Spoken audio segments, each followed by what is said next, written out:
Pagkalagi niya wato mga kabaka guys. Ang dami, okay.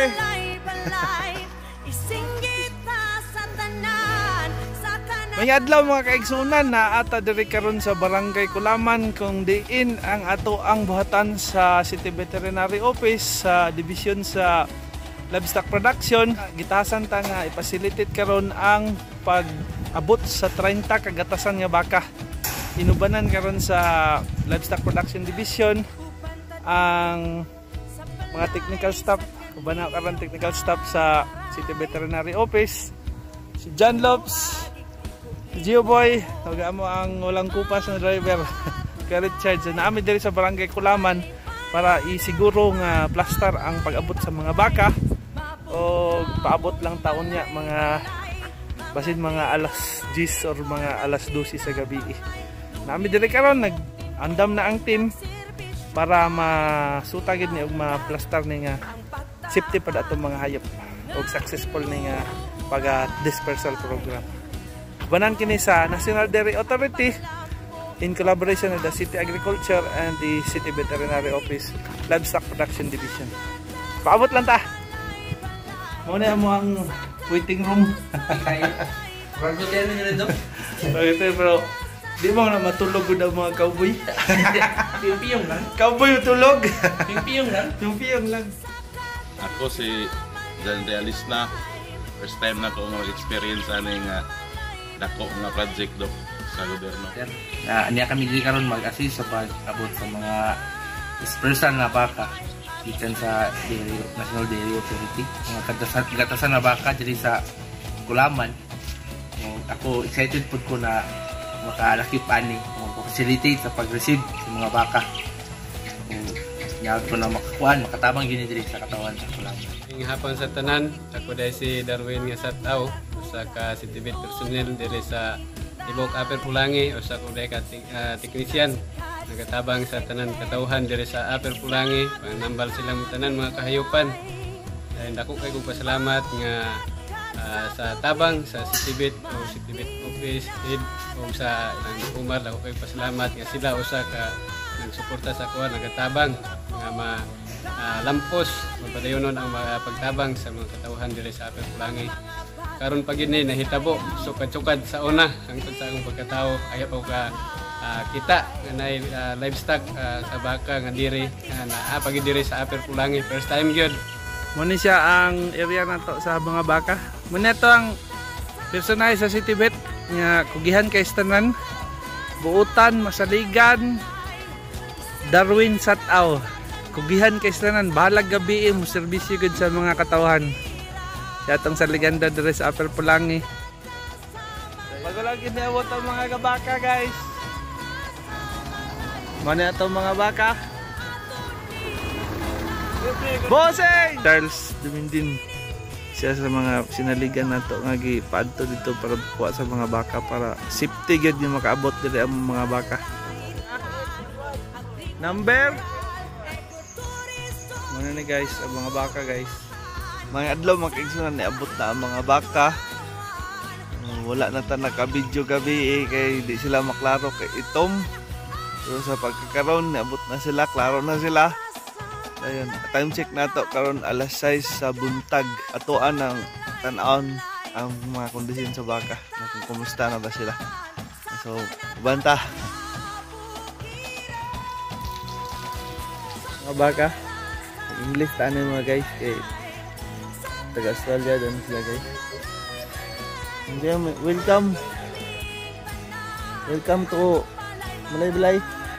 Ang niabot karon napulo og naapay balikanan nga dugang na pud ginapulo.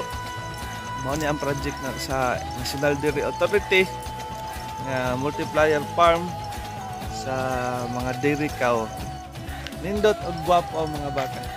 Ano sila? Mga buros pagid ni sila mga kaigsunan. Inana kanindot ang programa sa National Dairy Authority. Dako gid kay nga programa ni nga gihatag diri sa National Dairy Authority para mapalambo ang asosasyon diri sa Kulaman nga Buoy Clan Association.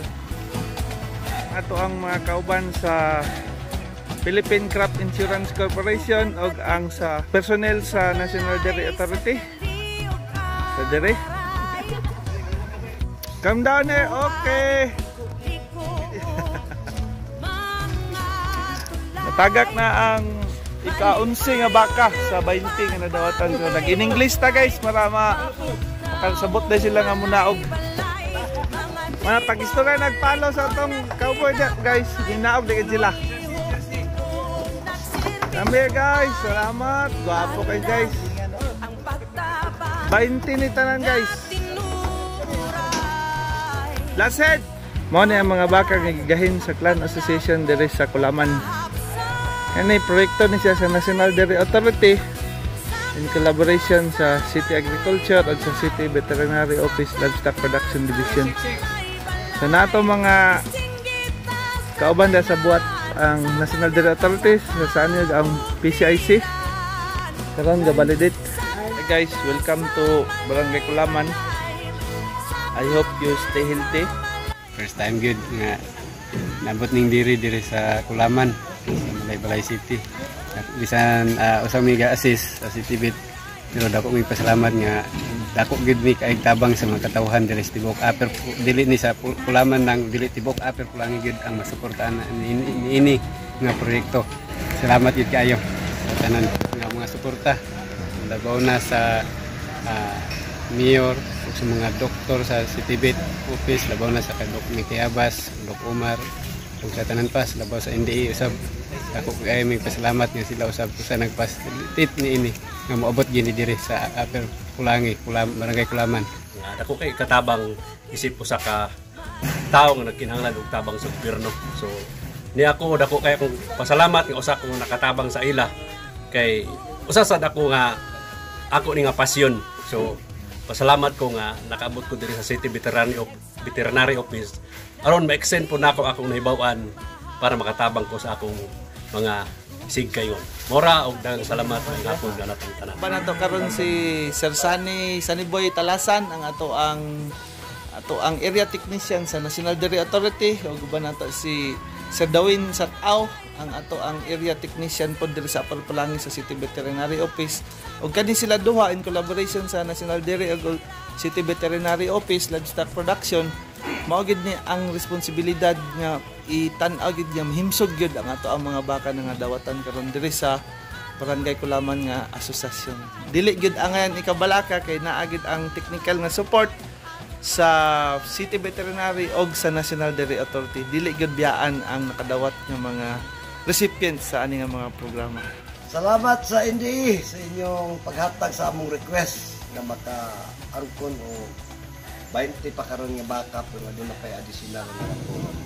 Kana. Salamat kaninyo. God bless. Thank you. Nasunsa pa inyong giulat. Nara ato ang area technician sa National Dairy Authority si Sir San. Pagdali na daw mo kay wala baka. So inani tinuod yun sa mga kaibigan kung mo request mo sa hindi makadawat gid mo og naara gid sila. Mag-English lang mo kay dili pa kay sila kasabuto Bisaya. So pa inyong giulat. Tara na. Apply na mo dool na mo sa National Dairy Authority kung naapod ang ubunan mo sa ahensya sa City Veterinary Office sa Livestock Production Division og usab kini si Doc Omar on behalf sa akong team nga naabot dire. Si Sir Charles, mga baka, o silang Sir Dawin nga naghulat diri, nga nagbinilaray, nga mapasilitate lang ang safety atong hayop. Safety atong hayop o successful ato ang turnover program mga kaibigan sa ato ang mga baka. Kung naamoy concern regarding sa National Dairy Authority project, i-contact mo ninyo or dool mo sa buhatan sa National Dairy Authority. Salamat og invest in Balay-Balay, National Dairy Authority sa Katang Balay-Balay. I am Tok Omar. Peace. Glory to God.